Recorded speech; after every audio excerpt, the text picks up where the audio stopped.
Bueno, bienvenidos a un nuevo episodio de Emprende Escribiendo, un podcast en el que hablamos de marketing de contenidos, copywriting y storytelling para personas que quieren vivir de sus letras en este mundo digital. Justamente para hablar de estas dos últimas cosas, la unión entre el copywriting y el storytelling, tengo una invitada muy especial que, bueno, tenía muchas ganas de entrevistar desde hace mucho tiempo. Y ella es Pepa Cartini. Ella se dedica al copywriting y al storytelling gastronómico para ayudar a proyectos foodies. Así que nada, Pepa, que seas tú la que nos cuentes un poquito quién eres y a qué te dedicas para que las personas, bueno, que no te conocen, que yo creo que te conocen mucho, ya sepan más o menos quién eres tú. Muchas gracias, Lu. Gracias también por invitarme. Bueno, pues como has dicho, yo soy Pepa Cartini, estoy especializada en copy gastronómico y storytelling también. Me dedico a ayudar a restaurantes y marcas agroalimentarias, emprendedores gastronómicos también, a diferenciarse a través del storytelling y luego a contarlo de forma deliciosa a través del copy gastronómico. Y aquí tengo que hacerte una pregunta, porque bueno, yo también me dedico al storytelling, es mi gran pasión, incluso mucho más, siempre lo digo, mucho más que el copywriting como tal. Y quería preguntarte, para ti, ¿qué es el storytelling? Qué bueno que haga esta pregunta. Pues además que justo hace poco estuve pensando de una forma más profunda sobre esto y pensé un poco en la diferencia también entre brand storytelling, ¿no? Lo que es el storytelling, la narrativa de una marca. Y claro, luego el storytelling, pues como estrategia de comunicación, ¿no? Por ejemplo, en el caso gastronómico, si pensamos en un restaurante, pues sería contar esa historia de los platos, de los ingredientes, del restaurante, cuál es un poco su misión, ¿no? Su visión de la gastronomía. Entonces, esa mezcla muchas veces se mezclan, ¿no? Como estábamos diciendo. Por una parte, cuál es esa diferenciación de la marca a través de las historias, porque puedes contarlo de muchas formas, pero si optas al final por el storytelling, lo que haces es crear una narrativa, ¿no? Un discurso que te diferencie de la competencia, decimos, bueno, pues de otras empresas o de otros emprendedores que hacen algo parecido a lo tuyo. Y claro, lo que pasa en el entorno gastronómico es que muchas veces, como decías tú al principio, que me gusta más el storytelling que el copy, ¿no? A mí va un poco por etapas, ¿no? Me decanto más por uno que por otro. Pero sí que es verdad que creo que a nivel gastronómico, alimentario, normalmente, a no ser que hagas un copy muy creativo, ¿no? O muy conceptual, el storytelling suele funcionar mejor, porque al final la comida es algo muy cultural, ¿no? Que está relacionado mucho con la cultura, con la creatividad, casi que también con la antropología, ¿no? La sociología, o sea, es algo muy humano. Y al final las historias, ¿no? Es algo que conecta muy bien con la gente, ¿no? Nos interesa saber de dónde vienen las cosas, por qué relación tienen unos ingredientes con otros, entonces suele funcionar muy bien, la verdad. Claro, y que normalmente, digamos que en este momento la gente cree como que el storytelling es una moda, ¿no? Como que últimamente se está hablando mucho de ello, y es como algo cool para las marcas, pero eso ha sido parte de la historia, ¿no? O sea, la manera en la que todos los días todos compartimos información, y lo que dijiste de la diferencia entre el storytelling y el brand storytelling es muy importante porque aunque se tiene la misma estructura narrativa, ahora la pregunta es, ¿cómo puedo usar esta estructura narrativa que se usa en los libros, en las pelis, en todo lo que leemos, ¿no?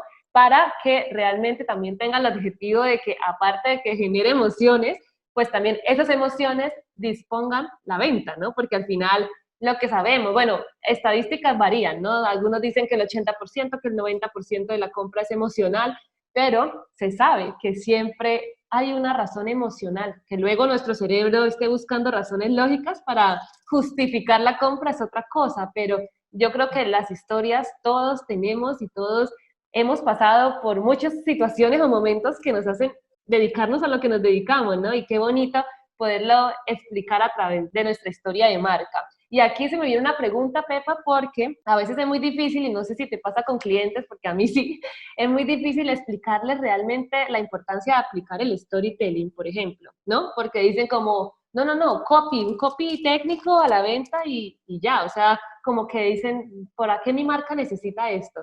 Y ahora si yo lo pienso para restaurantes, por ejemplo, que están acostumbrados, no sé, a lo tradicional, el menú y poco más, ¿no? La página simplemente el menú, reserva aquí y ya. ¿Cómo es tu proceso para lograr explicarles la importancia? Lu, buenísima pregunta también. O sea, creo que, como tú dices, creo que esto es un tema que concierne a todos los copies, ¿no? O a todos los storytellers. Creo, como tú dices, que en la gastronomía es peculiarmente quizás ahora difícil, cada vez menos, porque sí que es verdad que ya poco a poco las empresas van entendiendo la necesidad del copywriting para vender en Internet, para diferenciarse también, al final, que uses o no copy, ¿no? Que una empresa tenga o no copy también es un elemento diferenciador. O sea, yo ahora me he dado cuenta de que, claro, si tú de primeras vas a un cliente que no sabe lo que es el storytelling y le cuentas que si las historias, las estructuras narrativas, los arquetipos, claro, se quedan un poco igual, dice esto es humo y lo que quieres es inflarme la factura, ¿no? Al final. Entonces, yo lo que he hecho ahora es modificar el brief inicial que le mando a los clientes y hago un par de preguntas más al final sobre brand storytelling, pero sin mencionarlo. O sea, yo lo que les pregunto es acerca de su propia diferenciación de una forma más profunda, ¿no? Que me cuenten su historia de una forma un poco más profunda, hacerle muchas preguntas del por qué, del para qué. ¿Qué pasa? Ellos mismos, los que no tienen armada, ¿no? esa narrativa, ese discurso diferenciador, ellos mismos se dan cuenta de cómo voy a comunicar si no sé qué quiero comunicar, ¿no? O qué quiero contar. Entonces, ahí sí que puede ser un poco más fácil, entre comillas, hacerle ver esa importancia, ¿no? Del storytelling, de trabajar primero la narrativa y luego ya aplicar copy para contarla, ¿no? Claro, sí, la unión, yo creo es que para mí es como una unión poderosa, porque en el copy pues tenemos esta parte más técnica encaminada a la acción, ¿no? A la venta, pero en el storytelling lo podemos usar, por ejemplo, en esa primera promesa que ponemos en la cabecera de todas las webs, ¿no? O en la página del quién soy, que es una página tan bonita para aplicar siempre el storytelling. Entonces, al final yo creo que como que son cosas que se dan la mano. Yo al final siempre digo que yo hago copywriting emocional, porque es como lo más cercano a la unión de estas dos cosas, ¿no? Totalmente, totalmente. Estuve leyendo en tu blog algo que me llamó mucho la atención, que era como las motivaciones de verdad de compra de alguien que va a comer, ¿no? A un restaurante, porque la gente también puede pensar como que cuando vendemos algo es la razón externa. Yo eso lo tengo justo en un taller de lo que es la motivación externa y motivación interna, ¿no? La motivación externa por lo que nosotros creemos que compramos algo, que en un restaurante asumen como, no, pues porque tiene hambre. Pero tú hablabas en ese post un poco de esas motivaciones internas, así que ¿qué tal si hablamos un poquito de eso y nos cuentas a qué te refieres tú con esas motivaciones externas de alguien que se dedique al mundo gastronómico? ¿Qué deberían tener en cuenta? Súper interesante. A mí este tema me parece, cuando empecé a darme cuenta, me pareció muy revelador, porque es lo que tú dices, sobre todo en el ámbito alimentario quizás pase un poco menos, pero es verdad que en los restaurantes dan por supuesto lo que tú dices, la gente tiene hambre y viene a comer, pero oye, primero, en las sociedades en las que hay restaurantes, normalmente, o la gente que lee copy, vamos a ponerlo así, la gente que lee copy o que hace decisiones, que toma decisiones emocionales, normalmente no tiene hambre, lo que es hambre en sí, ¿no? Pueden tener apetito, pueden tener, bueno, mil historias, ¿no? Nunca mejor dicho. Pero hambre normalmente no tienen. Entonces, realmente, y sobre todo ahora, o sea, en esta era del engagement, ¿no? Del un poco de ese 2.0, o ya 3, 4.0, esta era tan emocional, tan posmoderna también, yo creo que tiene mucho que ver con la posmodernidad, ¿no? El tipo de decisiones que tomamos. Al final nosotros también comemos de alguna forma construyendo nuestra identidad. Es decir, si tú te consideras una persona comprometida con el medio ambiente, que de alguna forma le importa también el tema del comercio justo, por ejemplo, tus elecciones gastronómicas las haces desde ese punto de vista también. Por mucho apetito que tú tengas, si tú te pillas en medio de la calle, ¿no? Un día pues de paseo por el centro de tu ciudad y miras alrededor y los restaurantes que hay ya te transmiten que quizás no tengan muy en cuenta la sostenibilidad o que has escuchado que las condiciones laborales del personal pues no son las mejores del mundo. Tu decisión, más allá del sabor, a mí me gusta, esa expresión me gusta un poco utilizarla porque más allá del sabor, al final tu decisión es bastante mental, ¿no? O sea, no es tan sensorial siempre, o sea, existe la parte sensorial de que tú pases por un sitio y dices, wow, qué colores, cómo huele, ¿no? Como, necesito comer eso, o leas una carta y digas, Dios mío, quiero eso.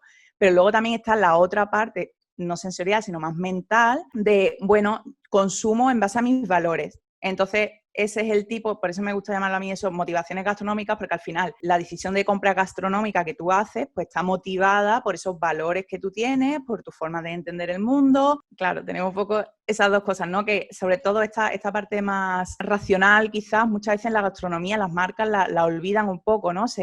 Hay tanta focalización en lo sensorial, oye, que muy bien, porque es una parte muy, muy, muy importante de la gastronomía, pero esa otra parte de por qué come realmente la gente, o sea, por qué comemos a día de hoy. Necesidad, lo que se dice necesidad, todas las personas que estén viendo este vídeo pues seguramente no tengan. Entonces, Claro, ¿qué hay ¿por detrás? qué, no? Ujú. Claro.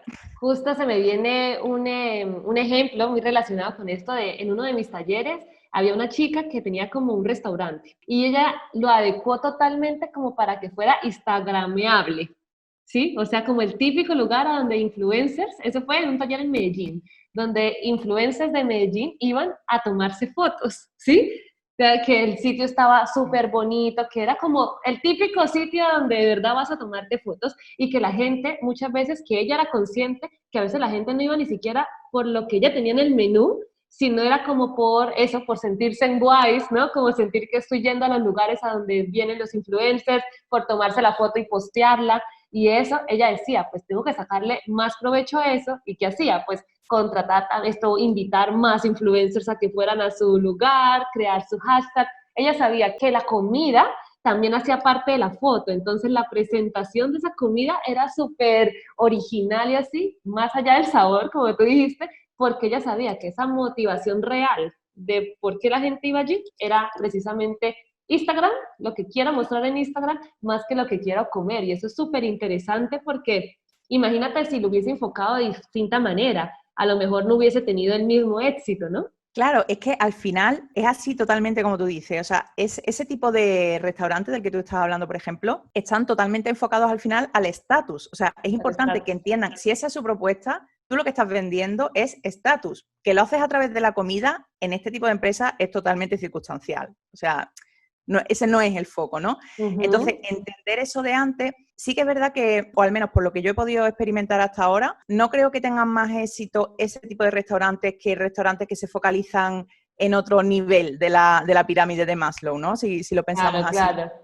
Sino que creo que la clave está precisamente en la narrativa. O sea, si tú eres consciente, o sea, podemos hacerlo de dos formas. De entrada ya diseñar ese restaurante o esa propuesta sabiendo que tú vas a vender estatus, o si ya lo tienes, o sea, si tú ya tienes el restaurante y un día te das cuenta, ¿no? Haciendo ese trabajo de storytelling previo, ¿no? De brand storytelling. Y haces ese trabajo y dices, vale, entiendo ahora que la gente lo que viene a buscar aquí es estatus, ¿vale? Hílalo todo. Entonces, hílalo todo. Las luces, o sea, ¿cuál es la iluminación en tu mesa? ¿Realmente estás bien iluminada para que esas fotos salgan chulas? Porque es lo que tú estás buscando al final, ¿no? Entonces, la narrativa al final es, quizás empiece por los conceptos, lo plasmamos con palabras, pero luego eso se expresa desde la vajilla hasta la forma de la decoración, La cómo hablan los experiencia. camareros, qué te dicen, qué palabras utilizan y cuáles no. Claro, al final es toda la experiencia gastronómica. Experiencia. Por ejemplo, también hablas del estatus de eso, del estatus, ¿no? También, por ejemplo, está el de comunidad, que sería, por ejemplo, esos restaurantes veganos, ¿no? Al final reúne a una comunidad vegana, ¿no? O, por Claro. ejemplo, una cafetería literaria, ¿no? También lo mismo, Exacto. reúne a personas, pues, que les gusta escribir o leer. Entonces, sí, es súper bonito ese tema. Y me acuerdo de un restaurante de Madrid que se llama Super Chulo, que justo fue donde hice las fotos el año pasado de mi web y el lugar es así, es vegano, pero todo te dan una experiencia desde el momento en que llegas, todo está decorado así como un ambiente muy natural, servilletas biodegradables, ¿no? Como todo el menú también te explican todo lo que te estás comiendo y el por qué lo debes comer, no sé, entonces todo eso hace parte de esa experiencia. Pero para llegar ahí y entender esas motivaciones internas, ¿tú cómo crees que alguien puede conectar con la experiencia, con su mensaje, con lo que quieren realmente transmitir a otras personas? Con esto lo que yo veo que pasa es que cuando ya lo ves terminado, es como, wow, necesito esto, ¿no? El cliente dice, yo también quiero hacer algo así.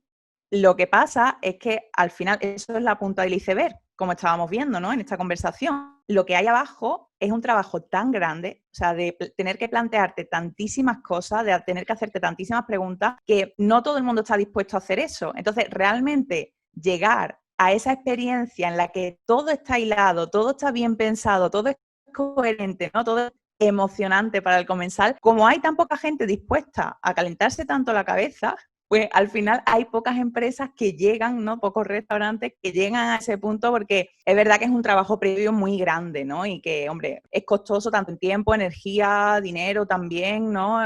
Entonces, bueno, pero si lo haces, es verdad que es como que el premio, ¿no? Por hablar un poco también en términos de storytelling, ¿no? Si haces todo ese viaje del héroe, ¿no? De buscar las motivaciones de tu marca, ¿no? De qué es lo que quieres comunicar realmente, y ya pues al final el premio es tener una marca pues realmente diferenciadora, con personalidad, memorable, ¿no? Una love mark, ¿no? Como dicen, es una marca que te compren un Una día y love otro mark. día no, sino que realmente la gente quiera volver siempre a tu restaurante, a tu blog de recetas, porque saben lo que hay detrás de todo eso que se está compartiendo. Y así ya como para ir finalizando, para las personas que de pronto no pueden contratar a un copy o a un storyteller y quieren aprender truquillos que puedan implementar ellos mismos, ¿qué consejos de copy gastronómico o de storytelling tú les darías? Que sean fáciles y que puedan aplicar desde ya.